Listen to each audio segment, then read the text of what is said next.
Welcome to a Foxy Tech Tips tutorial on emptying the trash on Mac. If you find this video helpful, please consider subscribing to my channel and liking the video. Click on the trash can in the bottom right of the dock. Then click Empty in the top right of the page.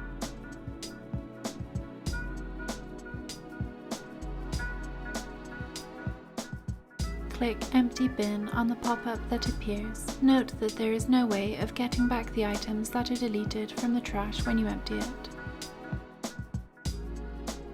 Your Mac's trash has now been emptied. And that draws an end to this tutorial. Please like the video if you found it helpful and subscribe to Foxy Tech Tips for more Mac tips and tricks.